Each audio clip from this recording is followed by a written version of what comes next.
Hey everybody, it's Joric. Welcome back. I hope you're doing great wherever you are in the world. Today, several viewers have asked me this question. Do you think whatever might get changed or modified with the NHR is finally going to help with the housing crisis, whether it be the rents or purchase property prices here in Portugal? My opinion is it's not going to do anything to change it. I'll give you some reasons as to why. I'll also give you some things that I think would change or help reduce some of the issues that I think the Portuguese government can do that has really nothing to do with immigrants or foreigners like us at all. So, again, if you agree or disagree with the assessment that the NHR is going to make a change in housing, please leave a comment. So, if you think that it's going to help and it'll start stabilizing rents and reducing property prices, leave a comment. If you disagree and say, nope, things are going to still keep going up and that's got nothing to do with the housing crisis, let us know below because I'm curious to see what your thoughts are. I've just got one opinion and my opinion may not be worth anything. You as the viewer, you have the value in leaving comments for others so that we can build a community of thoughts here as we talk about this. So I'm going to go into a number of these reasons why I don't think so. And one of the first things is when we moved in 2019 and purchased our place, there were several people hoping and crossing their fingers that Portugal would level off with prices because even then rents were getting a little ridiculous, especially in Lisbon and property prices. Well, the government started restricting some of the municipalities around Portugal the ability to do local apartment licensing, which is basically short term rentals. And I think the idea with that is to try to keep speculators and whether it be local investment, Portuguese investment, or foreign investment, people coming in and buying flats or buildings, renovating them, and then flipping them as far as turning them into short term rentals. So the Airbnb and VRB market, which is exploding around the world, is definitely has exploded in Portugal. So I think that was the government's way of trying to keep people from being able to exploit that and keep rents and housing prices in line. Well, it didn't impact that at all. In fact, if anything, they kept going up. Now we moved in 2019, in the fall of 2019, and we all know what happened in 20 and 2021. Globally, there was a lack of movement and access from one country to another. And so with that, okay, there were a lot of news articles and editorials about, okay, this is what's going to stabilize the housing market in Portugal.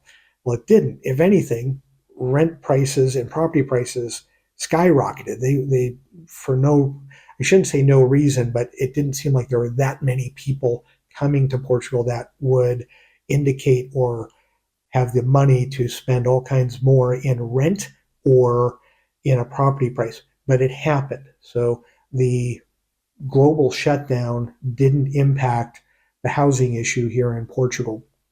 And then during that time as well, Portugal modified the golden visa. So they've done that a couple of times since then. They first said that Lisbon, Porto, and the Algarve regions would no longer be available for the real estate portion of the golden visa. And then since then, they've made more revisions and restrictions to what had happened with the golden visa.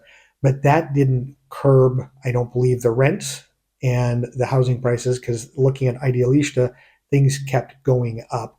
And also during that time, as we were coming out of the pandemic era, they were making a change. The NHR, as much as it will get modified within a few days of me posting this video, well, it got modified a couple of years ago because the pension side, the D7 visa people, they went from zero NHR and tax here in Portugal to 10%. So that was a modification. And the justification was that, one, it shouldn't be zero to begin with. So that had nothing to do with housing. But then also at 10%, maybe that will curb some of the houses, the people that are buying or renting that are retiring from other countries, pensioners, that maybe those local Portuguese will be able to buy or rent those places. There'll be a few less people moving to Portugal. And that didn't really make a change at all. And then, of course, the world opens up. As I had mentioned, there were more modifications made to Golden Visa. And with that, it seems like there just hasn't been a plateau. In some cases, we've seen there's parts of Portugal where rents have been stabilized, thankfully. Um, Along those same lines, a few years ago, there was Brexit. And because of the relationship between the two countries, or I thought that local pundits thought on television and again editorials that, well, there may be a lot of people that are moving from Portugal back to the United Kingdom. That may open up the housing supply. I don't think many people moved. If anything, I think more people tried to get into Portugal, which created more of an issue as far as a supply and demand for rental housing and property to purchase. So there hasn't been anything just in the 4 years that we've been here that would indicate to me that property prices are going to stabilize or go down. Now, also, most people coming here are going to rent, and then if they're going to purchase or finance a property, they won't purchase outright. They are going to need to finance. So here is the current Euribor rates, and those rates are high compared to obviously a few years ago. So until those rates, I think, come down a little bit, I don't know if that's necessarily, it may preclude people from buying property. It hasn't necessarily precluded people from renting property. And there has been some argument in some local news that says, well, some new high-end projects haven't been selling as fast. Well, historically in Portugal, and I can say this in talking to over 150 clients in 2.5 years, 140 to 145 of them were looking for property to buy under 500,000 euros. In fact, most of them were looking for property under 350,000 euros. And when it came to rents, very few were looking to go above 1,500 a month euros. They were looking at 1,000 euros to 750 euros or less a month. And those properties are still hot. They go quickly. They either sell quicker than the other more expensive properties, or they get rented out. So that hasn't changed at all. So the lower end, mid to low level properties are still being rented and sold at a consistent basis. Yes, more of the high end or luxury or more exclusive properties may be sitting on the market a little longer. And so those are brand new. But again, on our street, we have these three properties that have been around since we were looking in 2018.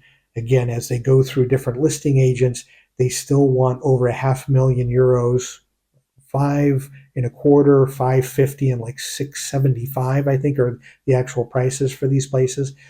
And the comps or comparable rent purchase prices in our area, sorry, not rents, are like 3.25 to 380 for the same size property, same era, whether it be renovated or not, does it have a lift or not, some of the amenities.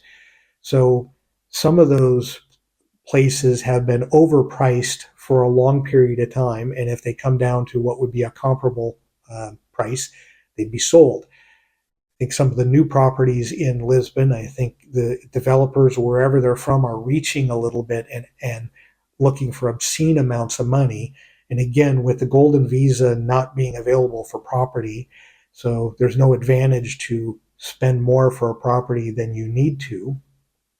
And with the supply out there, there's still not enough supply for the demand, the amount of people moving here. And it doesn't, people talk about, well, it's wealthy people or it's Americans or something that are driving up the price. I'm sure immigrants aren't helping, but within the last year and a half, there have been 40,000 people from the Ukraine that have come because of the conflict there that needed a place to stay. So I'm not saying most of us can't afford the high end stuff, but they're looking for property or they need a place to stay. They're paying rent somewhere. And my guess is probably they're competing with the rest of us for lower rent property or buying property that is lower value versus higher value. And then based upon what's going on in the Middle East, you have a number of people that Portugal is very much a refuge and looked at as a home for people or a secondary or temporary home until their country gets sorted, like some of the issues get figured out. So I'm not talking about people that are looking to retire and it's their long-term dream to be in Portugal. There's tens of thousands of people here that move every year because it's safe and it's a better place than where their current home has been. So, from a supply and demand, that's always been an issue for Portugal, I think, for several years. There just isn't enough supply of I'll say, mid to low level property.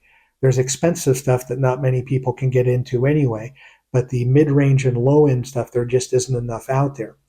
And so, one of the things that I wish that someone could give me some comments on, good, bad, or otherwise, this could be harebrained, and I apologize if it is, but Portugal, for the last few years, there have been news articles that keep reporting that Lisbon alone has almost 50,000 vacant properties are being unused.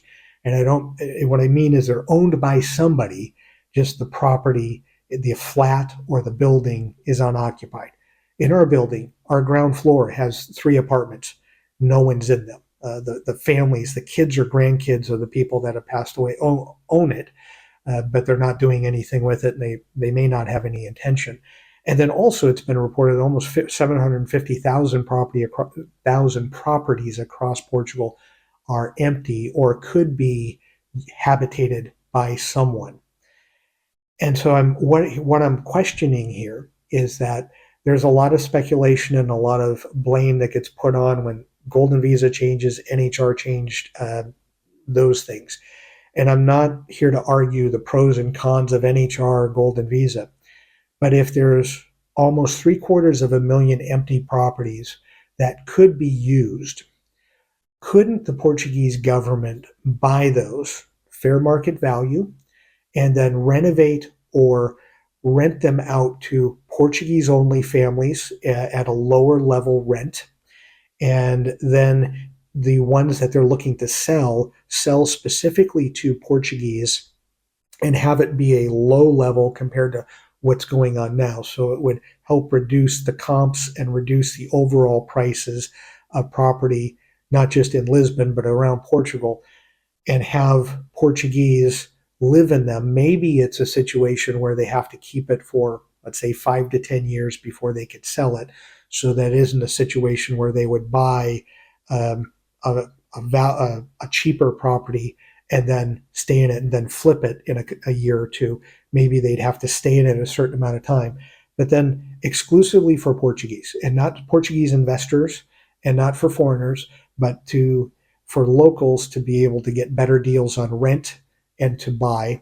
And then also for immigrants, when I'm going, people that are Portuguese that want to move back, maybe that's part of an incentive for them to be able to move back, that they can get a better deal on property, either renting or buying.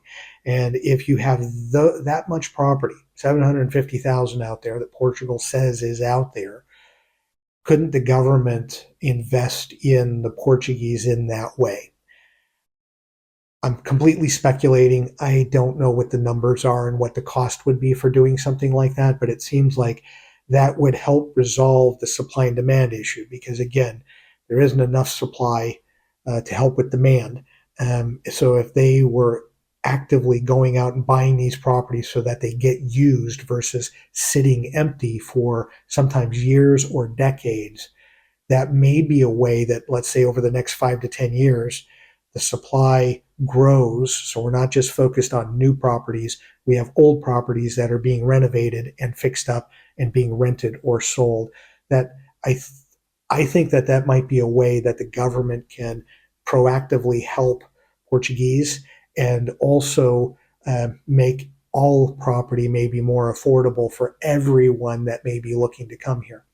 I may be completely talking stupidly, and if so, please leave a comment. I am okay getting blasted. It happens on most videos. Get some great comments, get some snarky ones too. Please leave a comment. Let me know what you think about that, because I've thought about that since I started making videos and since I've lived here. What is a legitimate and tangible way that the government could do something that would actually make a difference? Because the NHR, it's not making a difference. Golden Visa hasn't changed. Brexit was not their decision, but it hasn't made a change. The global shutdown didn't make a change. It seems like they go after a very small pieces of things maybe trying to get some votes for the next election. I don't know what. But it seems to me there's all this vacant property or unused property that Portugal, the government, could benefit everybody, pay the people that own it a fair amount, then rent it or sell it to other Portuguese at a fair price, and that might help resolve this crisis.